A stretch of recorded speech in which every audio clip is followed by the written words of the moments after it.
Baik, di sini saya akan menjelaskan mengenai profil dari Bajnas Kabupaten Garut. Badan Amil Zakat Nasional ini merupakan badan yang resmi dan satu-satunya yang didirikan oleh Presiden Republik Indonesia nomor 8 pada tahun 2001.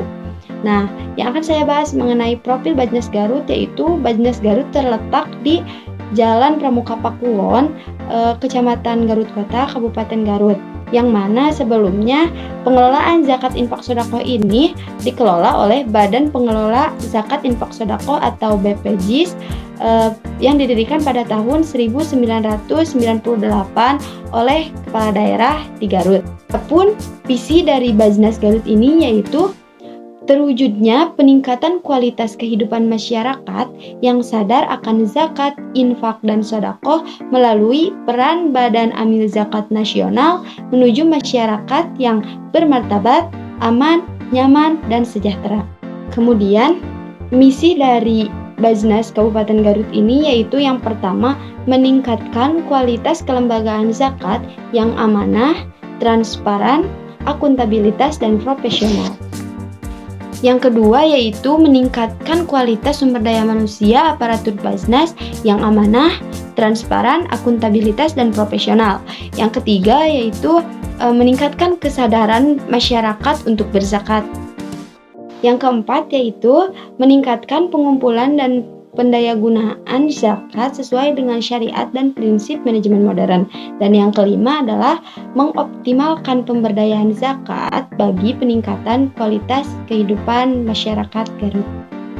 Nah, setelah kita menjelaskan tentang profil dari Bajnas Kabupaten Garut, kita akan membahas mengenai problematika yang ada di Bajnas itu sendiri.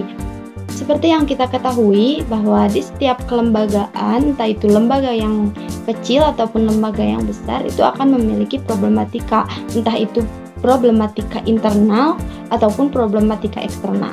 Nah, di sini saya akan memaparkan tentang problematika Bajnas.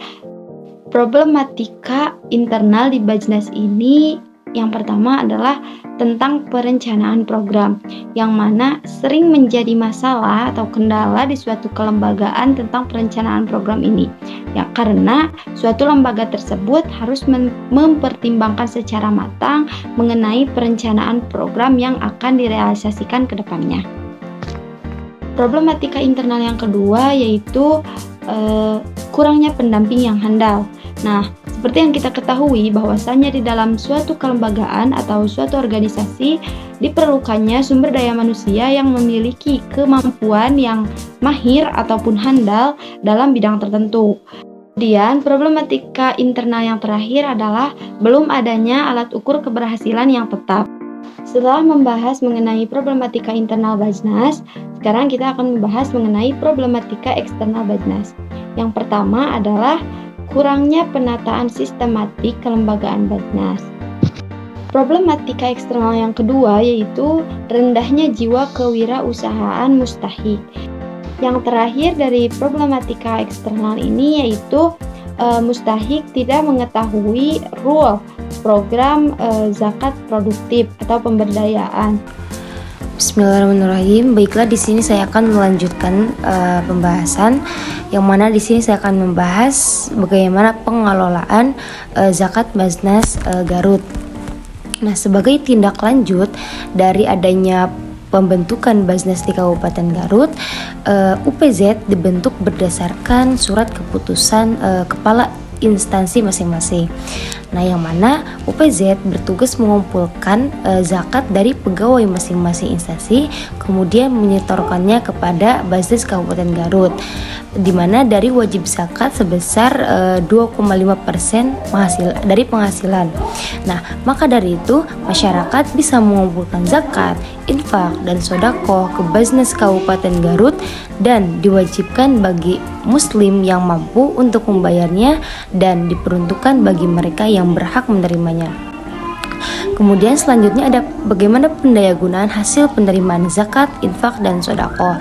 Nah, pendayagunaan hasil penerimaan zakat harus sesuai dengan syariat Islam dan ketentuan yang berlaku, yaitu harus memenuhi 8 asnaf.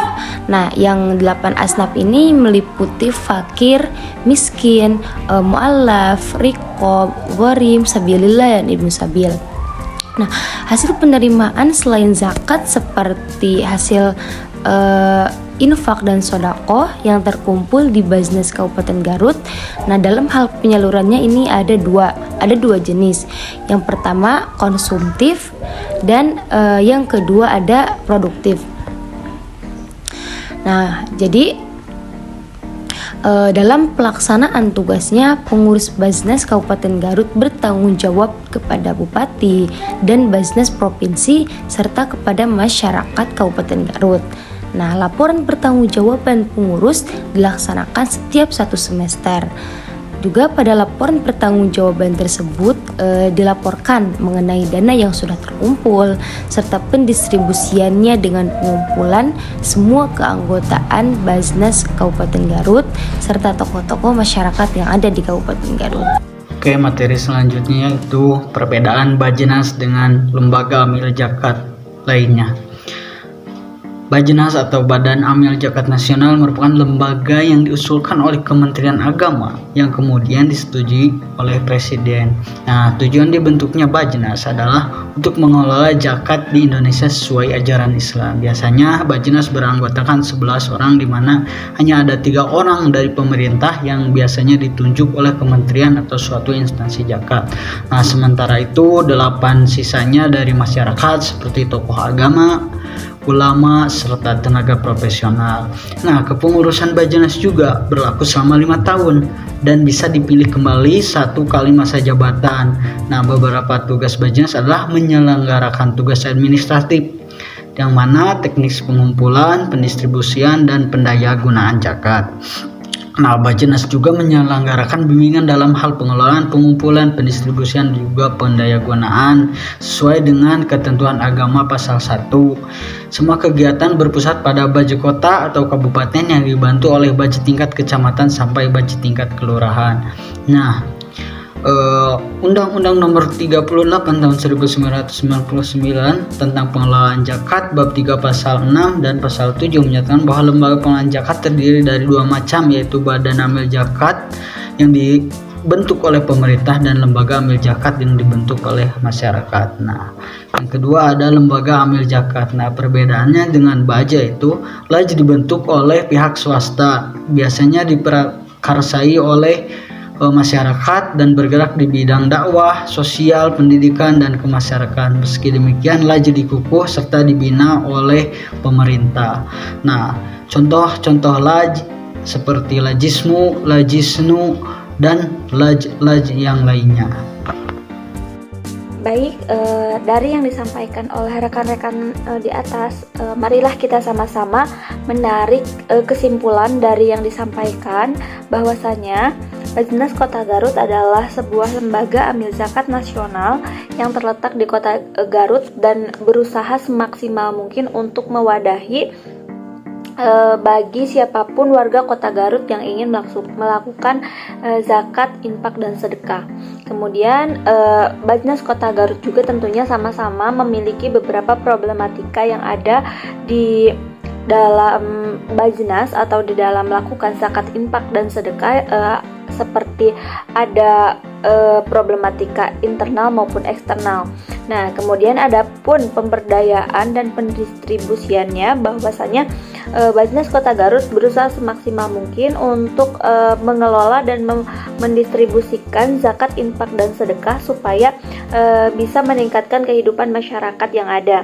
Dan juga ada pun pemberdayaannya, di mana Bajnas Kota Garut juga memberdayakan zakat, infak, dan sedekah ini kepada 8 asnaf, dan juga ada 2 cara pengelolaannya, yaitu cara pemberdayaan yang konsumtif dan juga produktif. Nah, kemudian ada juga dijelaskan juga bahwasannya ada hal-hal yang membedakan dari Bajnas dan Lajnya, di mana bahwasannya Bajnas adalah suatu lembaga yang didirikan oleh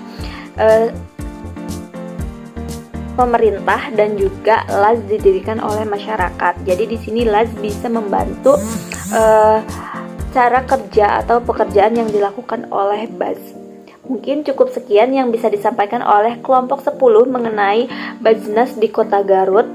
Mohon maaf atas segala kesalahannya. Wassalamualaikum warahmatullahi wabarakatuh.